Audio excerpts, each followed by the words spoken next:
রাতে ঘুম না হওয়া, বুকে ব্যথা, বুক ধড়পড় করছে, হঠাৎ ঘাম দিচ্ছে, কখনো প্রেসার হাই হয়ে যাচ্ছে, কখনো লো হয়ে যাচ্ছে, কেউ না থাকলে ভয় লাগছে এই বোধহয় মরে যাব, আবার দেখা যাচ্ছে কিছুই হয়নি। এই প্রত্যেকটি লক্ষণ অতিরিক্ত টেনশন করার থেকে আসে। অ্যাংজাইটি, ডিপ্রেশন থেকে প্যানিক অ্যাটাক। কিছুই হয়নি অথচ মনে হচ্ছে অনেক কিছু হয়ে গেছে। গোদা বাংলায় নার্ভের রোগও বলতে পারেন। এই সকল রোগের ক্ষেত্রে রোগীকে দেখানো হয় সাইকিয়াট্রিস্ট, যারা নার্ভের ওষুধ দিয়ে থাকেন যাতে মানুষটা শান্ত হয়, ভয় থেকে বেরিয়ে যান এবং অতীত ভুলে গিয়ে বর্তমানের দিকে এগিয়ে যান। কিন্তু পার্মানেন্ট কিছুই হয় না। আপনি যতদিন ওষুধ খাবেন ততদিন ভালো থাকবেন, কেননা ব্রেন আপনার, আপনিই ঠিক করবেন কোনটা ভুলবো কোনটা মনে রাখবো। কিছু কিছু ব্যক্তি রয়েছেন যারা অতীতকে পুরানো ঘায়ের মতো চাটতে থাকেন। আবার কিছু কিছু ছেলে রয়েছে যারা 18-19 বছর থেকেই ব্লেড দিয়ে হাত কেটে নিচ্ছে, প্রেমিকা বা প্রেমিক ছেড়ে দেওয়ার জন্য বিভিন্ন চিন্তা, কান্নাকাটি, খাওয়া দাওয়া ত্যাগ করছে। তাদের হয়তো এখন কিছু হবে না, কিন্তু আগামী 10 বছরের মধ্যে তাদেরও এই একই লক্ষণই দেখা দেবে, অ্যাংজাইটি, ডিপ্রেশন থেকে প্যানিক অ্যাটাক। আর তাদেরকেও সবাইকেই সাইকিয়াট্রিস্ট একদিন দেখাতেই হবে। তাই বিপদ আপদ, খুব অপমানজনক ব্যাপার ছাড়া ছোটোখাটো ব্যাপার এইসবগুলোকে ভুলে গিয়ে বর্তমানের দিকে এগিয়ে যাবেন।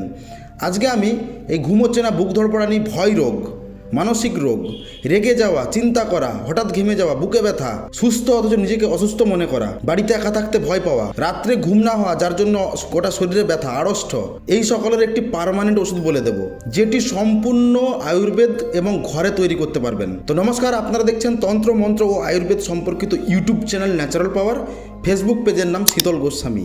আমার বাড়ি পশ্চিম মেদিনীপুর। তো চলুন শুরু করা যাক।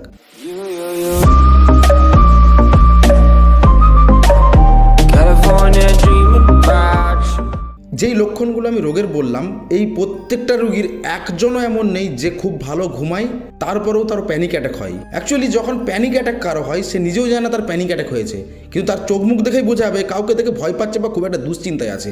এবার ওষুধ বলে দিই। এই যে ছবিটি দেখছেন, এটাকে বলা হয় আদা শুঁট। 10 গ্রাম দোকানে পাওয়া যায়। 15 গ্রাম মাত্রায় নেবেন, শিলনোড়ায় ভালো করে বেটে পেস্ট করে নেবেন।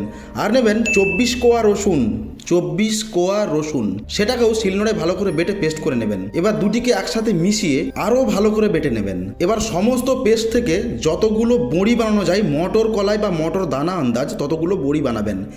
যদি শিলনোড়া না থাকে, সামান্য জল দিয়ে রসুন আর আদা শুঁট মিক্সি বা ব্লেন্ডারে দিয়ে ভালো করে গুঁড়ো করে সেম প্রসেসে প্লাস্টিকের থালা বা কাঁচের কোনো থালাতে মটর কলাই বা মটর দানা আন্দাজ যতগুলো বড়ি হয় বানাবেন। রোদে ভালোভাবে শুকিয়ে গেলে ঘি দিয়ে হালকা গরমে ভালো করে ভেজে নেবেন।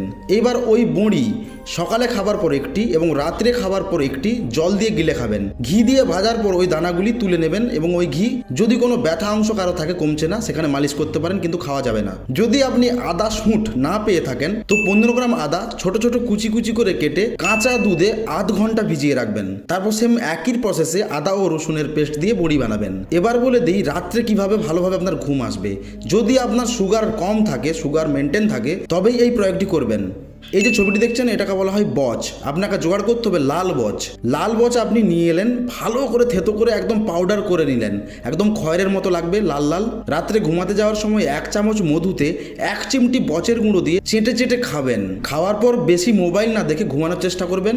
15 মিনিটের মধ্যে আপনার ঘুম এসে যাবে। আজকের প্রয়োগটি দ্বারা যে কোনো ব্যক্তির যদি শরীরে বিশাল যন্ত্রণা হয়, সেটাও সেরে যাবে।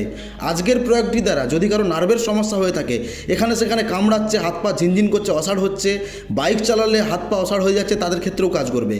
এই আজকের বলা ওষুধটি যাদের বয়স হয়ে গেছে 15-এর উপর, সেই সকল বাচ্চা যারা পড়া মনে রাখতে পারে না, তাদের ক্ষেত্রেও দিতে পারেন। বিশেষত যাদের নার্ভের থেকে সমস্যা, পুরোটাই নিউরো, যাদেরকে তার কাটা বলে, ম্যানিয়া হয়ে গেছে বলে, তাদেরকে ওষুধগুলো দেবেন। কেননা আপনার কাছে অনেক সময় অনেক রুগী আসবে যাদের কথাবার্তা, ভাবভঙ্গি দেখলেই আপনি বুঝতে পারবেন এ ক্র্যাক আছে। সেই সকল রোগীকে অবশ্যই এই দুরকম ভাগে যে ওষুধ বললাম দেবেন। তবে সুগার যদি থাকে বেশি, তাহলে রাত্রে যেটা মধুর সাথে খেতে বললাম বচের গুঁড়ো, ওটা দেবেন না, শুধু আদা শুঁট আর রসুনের পেস্টের বড়িটা দেবেন। প্রয়োগটি করার 1 থেকে 3 দিনের মধ্যে আপনাকে একজন স্বনামধন্য কবিরাজ বলবে সবাই। আজকের ভিডিওটি এইটুকুই ছিল। যদি কোনো অংশ বুঝে না থাকেন কমেন্টে লিখে দেবেন। ভিডিওতে বলা তথ্য আপনার ভালো লেগে থাকলে লাইক করে যাবেন। এই তথ্য আপনার বন্ধু এবং আত্মীয় স্বজনকে জানার জন্য শেয়ার করতে পারেন। আমার সাথে যোগাযোগ করার জন্য ডিসপ্লেতে দেওয়া নাম্বার হোয়াটসঅ্যাপ করবেন। আর হ্যাঁ ভাই, হোয়াটসঅ্যাপ করবেন, ফোন করবেন তো ফোনটা আমি ধরবো, সেই আপনাকে বলবো হোয়াটসঅ্যাপ করুন, একই ব্যাপার হলো। আর ফোন ধরার 20 মিনিট পরে ফোন করলে আবার আপনি যখন ফোন করবেন আমি আর চিনতে পারবো না। কিন্তু হোয়াটসঅ্যাপ আমি যদি দেরিতেও দেখি, একদিন পরেও দেখি, আপনার সমস্যা অনুযায়ী আমি ওষুধও বলে দিতে পারবো, আসতে হলে আসতে বলে দিতে পারবো, বা পুরানো যে কথাগুলো হয়েছে সেগুলোও মনে রাখতে পারবো। কিন্তু ফোনে কিছুই হবে না। ফোন করা মানে এই যে নাম্বার পেলেই ফোন, রাত 12টা 1টা 2টো কিচ্ছু নেই, বেকার ভাই। হোয়াটসঅ্যাপ করবেন, আমি যদি দুদিন ব্যস্তও থাকি তাও হোয়াটসঅ্যাপ দেখলে উত্তর দিয়ে দেবো। তাই ফোন করবেন না, প্রয়োজন হলে আমি ফোন করবো বা আমি ফোন করতে বলবো। তো দেখা হচ্ছে আগামী পর্বে, ততক্ষণ পর্যন্ত ভালো থাকবেন, ধন্যবাদ।